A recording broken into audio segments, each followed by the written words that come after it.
Bien, el día de hoy vamos a ver cómo se desarrolla o cómo se tiene que desarrollar un concepto dentro de la materia del derecho.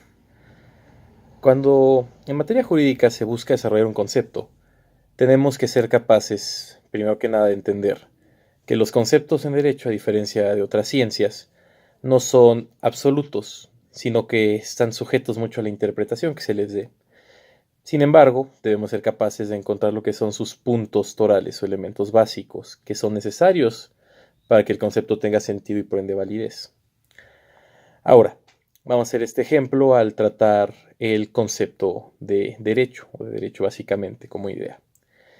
Si nos referimos al derecho como ciencia, se puede definir de muchas maneras. La definición clásica que se da desde hace mucho tiempo, sobre todo en las escuelas mexicanas, es el concepto que da García Maínez, que es el concepto positivista que nos dice que el derecho es aquel conjunto de normas jurídicas que van a reglamentar la convivencia del hombre en sociedad. Ese concepto, si bien es correcto, no cubre todas las necesidades que se tienen para dar un concepto completo de derecho. Ahora bien, ¿por qué se señala esto? Si vamos a definir derecho, tenemos que definirlo desde varios puntos de vista para integrar un concepto que cubra las distintas necesidades. Por una parte, debemos de comenzar por señalar la naturaleza, después su función, su vigencia y su temporalidad. Ok, vamos a comenzar a trabajar estos elementos. Primeramente, vamos a dar su naturaleza. ¿Qué es el derecho? Para poder ver en dónde se encuentra, tenemos que ir a ver cómo nace. El derecho no se encuentra en su aspecto en la naturaleza o en la existencia sin el ser humano, por ende depende del ser humano para existir. El derecho entonces se podría decir que es una herramienta de convivencia social, pero más fácilmente podemos señalarlo como una creación humana. ¿Qué quiere decir? Que la creación humana es la naturaleza del derecho. El derecho es una creación humana. Sin el hombre no existiría. No lo encontramos en la naturaleza, lo encontramos en el hombre. Segundo elemento que tenemos que trabajar. Ya dimos su naturaleza básica. Ahora vamos a ver sus funciones. Y en esto coincidimos con García Maínez. García Maínez nos dice, es el conjunto de normas que van a reglamentar la convivencia del hombre en sociedad. Y la parte de convivencia del hombre en sociedad reglamentada es básicamente la función del derecho, así que lo podemos agregar.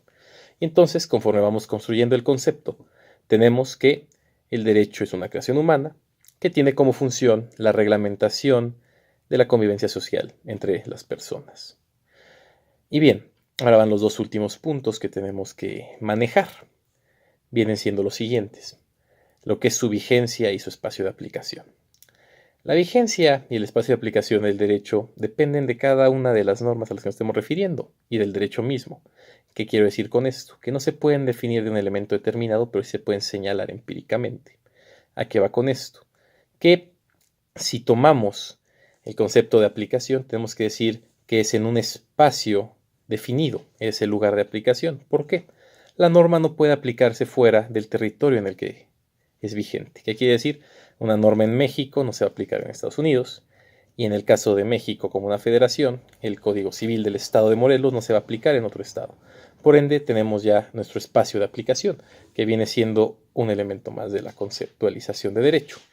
Y por último, viene siendo lo que es la vigencia temporal.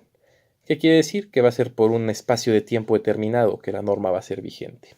Si bien a una norma generalmente no se le da un espacio de vigencia determinado, sí puede ser derogada y reformada. ¿Qué quiere decir esto? Que deje de tener valor aplicativo en el tiempo. Por ende, lo que viene siendo el cuarto elemento de la definición es que va a ser aplicable por un periodo determinado. Entonces, después de tomar estos elementos, podemos concluir la siguiente definición, que viene siendo que el derecho es una creación humana que va a ser utilizada como reglamentación de la convivencia social y que va a ser vigente en un espacio de tiempo determinado y en un lugar determinado, un espacio físico determinado. Y así es como se deben de construir los conceptos. Se tiene que hacer desde un punto de vista múltiple, desde distintos elementos objetivos para llegar a darnos el resultado. Y bien, ahora les invito a que ustedes desarrollen su propio concepto por medio de este ejercicio. Muchas gracias.